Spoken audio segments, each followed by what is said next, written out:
when you look at the way that Trump's cabinet assesses the situation, they do believe that by reducing the commitment to Ukraine and then cajoling Europe into spending more on defense, the U.S. will gain the ability to reallocate its resources to Asia Pacific and countering China. The drawback of that is, of course, what China takes away from the Ukraine war is that the American public has very little appetite to deal with inconveniences and discomfort associated with supporting foreign wars. You know, if the inflation rate goes up a little bit, the American public may cut and run. That signals a lack of resolve. And in fact, over the long run, probably incentivizes or emboldens China with regard to Taiwan. So it's very difficult to say that you want to abandon Ukraine in order to pivot to China. May not really work that well. And so that's something that the administration is having to work out. But I do think that the end game here with Ukraine is going to be the U.S. withdrawing pretty speedily. Oh, dear. Okay. So let's talk about Taiwan, China now. We were noting the military drills, the latest ones that China's staging around Taiwan, yet another show of force. I'm curious, do you get the sense that China is trying to take advantage or wants to take advantage of the chaos that's going on right now, the disruption of the Atlantic Alliance, et cetera, what's happening politically with the tariffs as well, to try and, I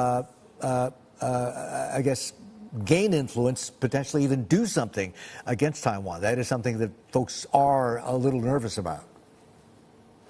Well, it's very clear from the data that Taiwan provides that China has increased the tempo and the extent of their drills around the island over the past several years. It's just a very obvious trend, and it reflects the fact that China's increasingly a naval and maritime power.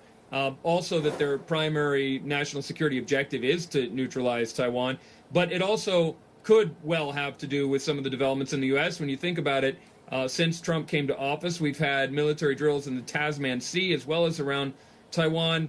And it's in the context of the U.S., as we talked about, sort of abandoning Ukraine. And so that leads to the question of whether the U.S. is going to have the same appetite to defend its allies and especially its partners in Asia.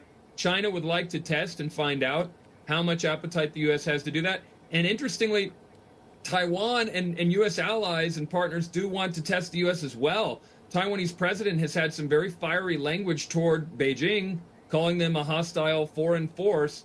That helped to heat up the situation, and that's another way of testing American commitment. So at some point, we're going to have to find out whether President Trump is willing to rattle cages in the region to reassert American deterrence. Yeah, I think the point you're getting at is, there are fears that, look, if Trump can do this to Ukraine, what more with Taiwan? And the only leverage that Taiwan seems to have is just hard economics, right? It's TSMC, it's the chips, et cetera, which is why at least some of that capacity is being shipped over to the U.S. or created in the U.S.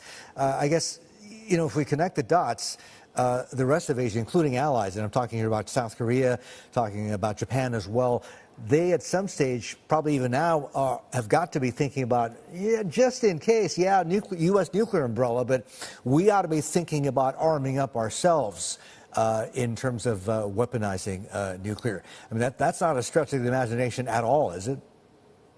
No, not at all. In fact, that the sort of hubbub about Germany increasing their military spending this year is really part of a long-running process. And Germany and Japan, I think, are the two that really signal that we're moving away from the peace settlement of the World War II, and we're moving into a new era, because those two were supposed to be sort of pacifist. They were effectively linchpins of the global system post-World War II.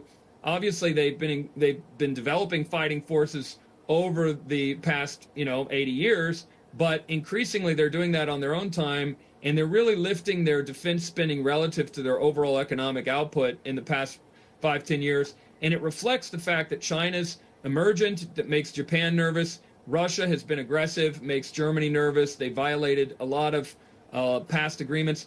And so what we see is that as those two rearm, other countries, smaller countries, are also going to be rearming. And the fact that the U.S. is now sort of questioning some of its commitments, or at least making greater demands on its allies, this will cause them to have to hedge a little bit more. And what we end up with is a lot of military spending. Doesn't necessarily mean we're going to have another world war, but what it does mean is that is that countries are a lot more edgy about the need to defend themselves, and so national security demands go up, and economic and trade demands start to get the shaft.